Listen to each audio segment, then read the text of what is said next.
भारत के लौह पुरुष सरदार वल्लभ भाई पटेल के बारे में एक चर्चा यहाँ पर हम करना चाहेंगे। 31 अक्टूबर सन 1875 को वल्लभ भाई पटेल का जन्म एक स्वतंत्रता संग्राम सेनानी झाबेर भाई पटेल के यहाँ गुजरात में हुआ था। झाबेर भाई सन 1857 की भारतीय क्रांति के एक भागीदार के रूप में जाने जाते हैं।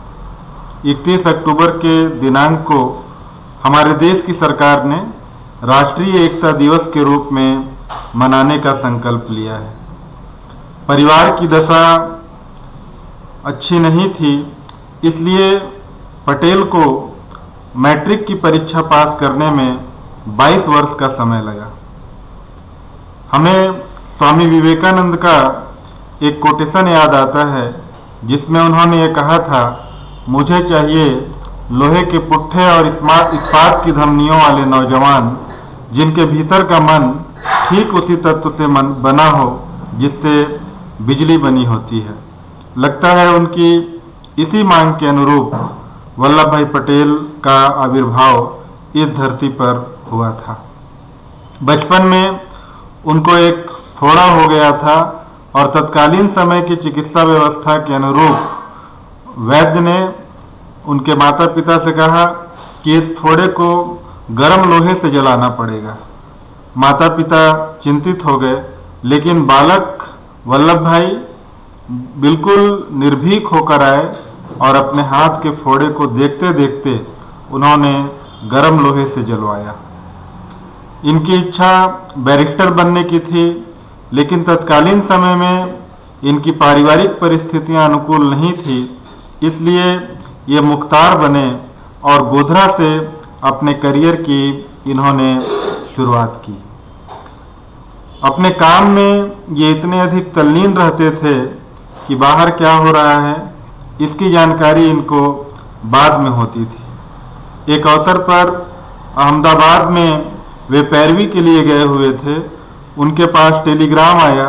टेलीग्राम को रखकर जेब में रखकर उन्होंने पहले अपना काम निपटाया और बाद में जब उन्होंने टेलीग्राम को पढ़ा तो यह ज्ञात हुआ कि यह टेलीग्राम इस बात की सूचना के लिए था कि उनकी पत्नी का देहांत हो गया है। 33 वर्ष इस समय उनकी अवस्था थी। 5 साल की एक बेटी और 1.5 वर्ष का एक बेटा इनका था।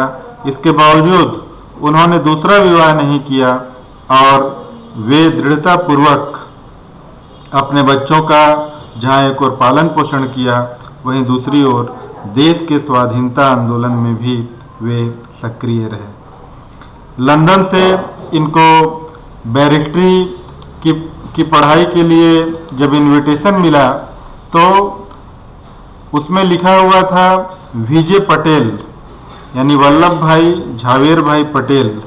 इनके बड़े भाई का नाम था विट्ठल भाई पटेल।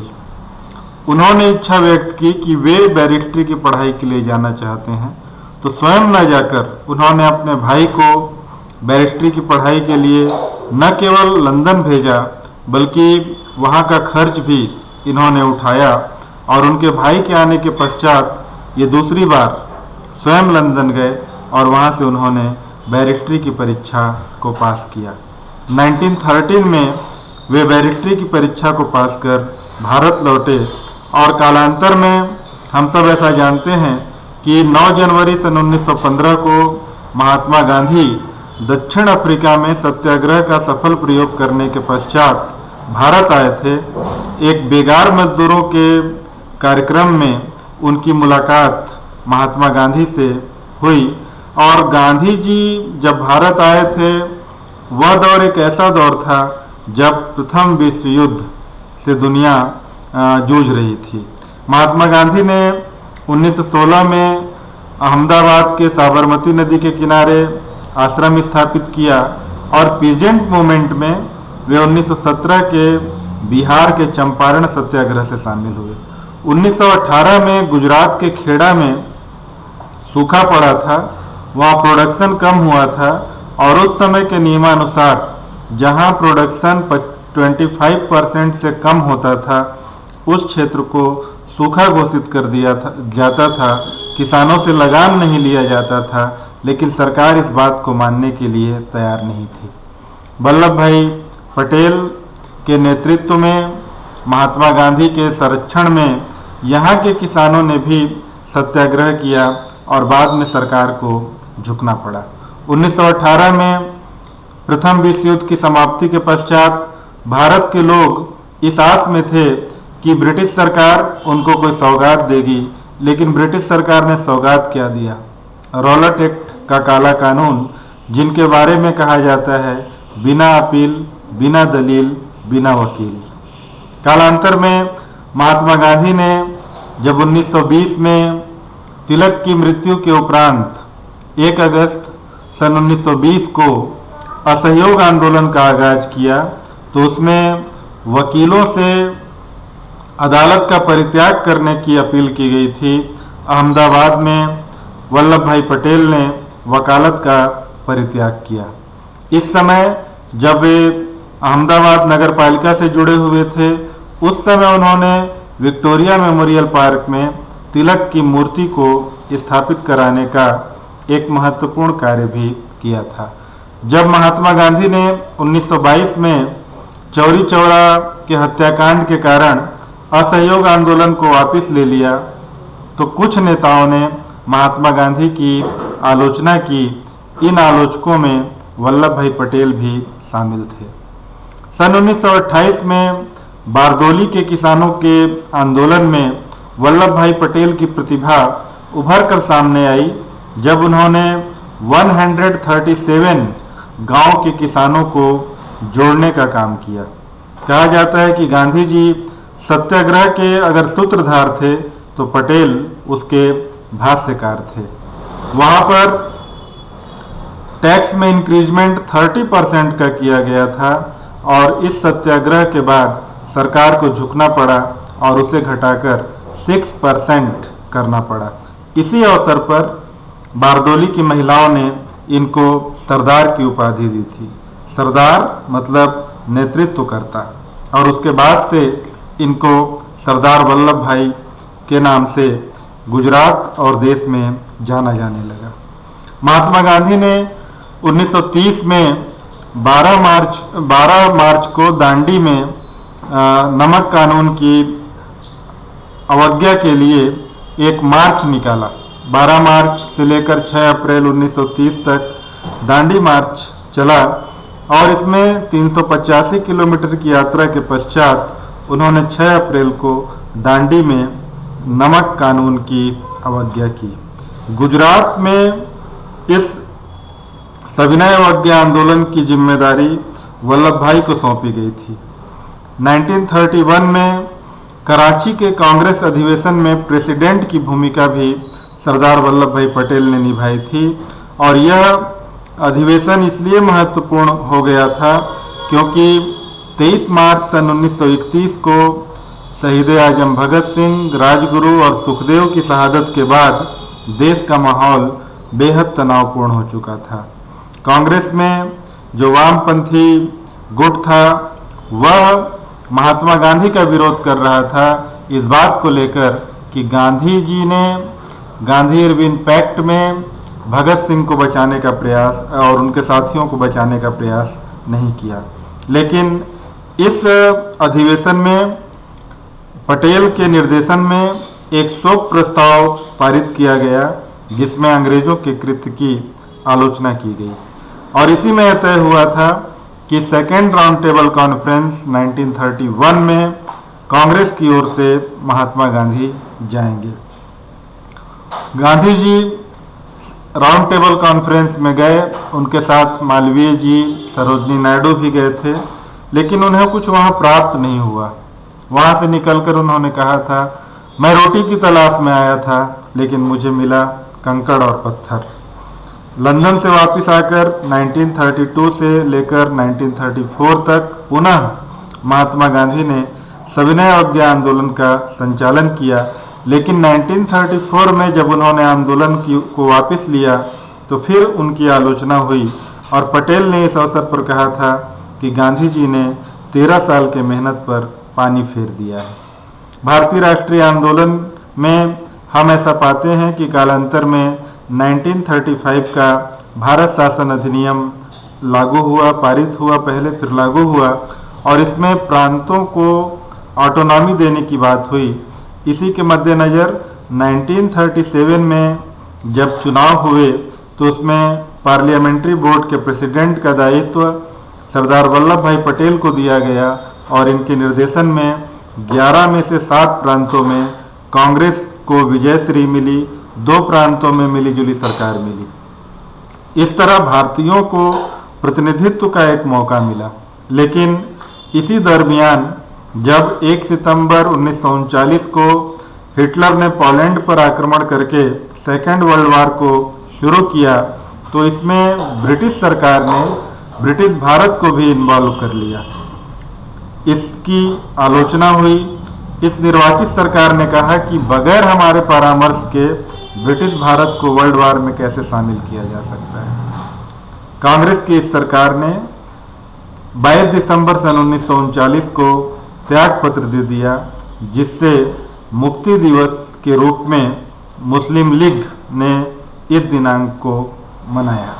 कालांतर में जब महात्मा गांधी ने क्विट इंडिया मूवमेंट को शुरू करना चाहा, जिसमें उन्होंने करो या मरो का एक महत्वपूर्ण नारा दिया था, इस आंदोलन के आरंभ होने के पूर्व अंग्रेजों ने ऑपरेशन जीरो आवर चलाकर सभी प्रमुख नेताओं को गिरफ्तार कर लिया। सरदार पटेल भी गिरफ्तार होने वाले नेताओं में थे और इनको अहमदनगर फोर्ट में रखा गया। 3 वर्ष की इस जेल में उनको बिताना पड़ा था और 1945 में जब शिमला का कॉन्फ्रेंस हुआ उसमें भारतीय नेताओं को रिहा किया गया था। 14 जून से लेकर 5 जुलाई 1945 तक शिमला कॉन्फ्रेंस में जो 22 प्रमुख नेताओं ने हिस्सा लिया था उसमें सरदार पटेल भी थे। 1946 में जब अंतरिम सरकार का गठन हुआ उसमें पटेल को उप प्रधानमंत्री, गृह और रियासतों की जिम्मेदारी दी गई और इस पद पर रहते हुए उन्होंने चाणक्य की कूटनीति और शिवाजी की दूरदर्शिता से प्रभावित होकर कार्य किया। रियासतों के विलीनीकरण की समस्या आरंभिक दिनों में एक बड़ी समस्या थी, जिसको सफलतापूर्वक करने का श्रेय भी सरदार पटेल को दिया जाता है। जब भी देश के विभाजन की चर्चा कांग्रेस और मुस्लिम लीग के बीच होती थी, उसमें जिन्ना का अगर कोई प्रबल विरोधी था तो वो सरदार पटेल थे। आज़ादी के दिनों में सांप्रदायिक दंगा पूरे देश में हो रहा था। ऐसे में मजबूर होकर पटेल और नेहरू को विभाजन स्वीकारना पड़ा था। अंग्रेजों ने जो सांप्रदायिकता का विष बोया था वह हमें 1947 में उसका प्रभाव देखने को मिला और देश आज़ाद तो हुआ लेकिन साथ ही साथ देश का विभाजन भी हो गया। देश के विभाजन के पश्चात या स्वतंत्रता के पश्चात जब प्रधानमंत्री बनाने की बात होने लगी उस समय महात्मा गांधी के साथ बड़ी समस्या उत्पन्न हुई कि वो पटेल का नाम लें कि नेहरू का नाम लें। वैसे उनका झुकाव नेहरू की ओर ज़्यादा था। यह देखते हुए पटेल ने खुद अपना नाम वापस लिया और महात्मा गांधी से कहा कि आप नेहरू का चयन करें, उन्हें प्रधानमंत्री बनाएं, मुझे कोई आपत्ति नहीं होगी। इतना बड़ा त्याग वल्लभ भाई पटेल ने किया था। कई अवसरों पर हमें देखते हैं कि ये बहुत सख्त भी हो जाते थे, कभी कभी विनोद प्रिय भी हो जाते थे। सख्त होते हुए इन्होंने भारत के 562 रियासतों का विलय किया, एक महत्वपूर्ण कार्य किया। इसलिए इनको भारत के बिस्मार्क के रूप में भी जाना जाता है। उन्होंने राजाओं से अपील की कि कुएं से बाहर निकलिए और महासागर में मिलिए। फरीदकोट के राजा ने जब विलय पर हस्ताक्षर करने के लिए इनकार किया तो रेड इंक से उन्होंने फरीदकोट को घेरा। यह देखते हुए उन्होंने विलय पत्र पर हस्ताक्षर कर दिया। जूनागढ़, हैदराबाद और कश्मीर पर उन्हें सख्ती बरतनी पड़ी, क्योंकि जूनागढ़ और हैदराबाद लैंडलॉक्ड थे। जूनागढ़ रियासत पर जब उन्होंने चढ़ाई की तो वहां का राजा पाकिस्तान भाग गया और हैदराबाद में उन्होंने ऑपरेशन पोलो चलाकर उसका विलय भारत संघ में कराया। कश्मीर के मामले में उनका कहना था कि यह जवाहरलाल नेहरू का ससुराल है, यहाँ पर मैं हस्तक्षेप नहीं करता। और जब कश्मीर की समस्या को नेहरू यूएनओ में ले गए तब इसका विरोध सरदार पटेल ने भी किया था। सरदार पटेल सदैव किसान और मजदूर की चिंता करते थे। उनका ऐसा मानना था कि ये लोग देश के आधार स्तंभ हैं। स्वयं वल्लभ भाई पटेल किसान परिवार से ताल्लुक रखते थे। 15 दिसंबर सन 1950 को इनका देहांत हृदयघात से बंबई में हो गया और भारत माता ने अपना एक सच्चा सपूत खो दिया।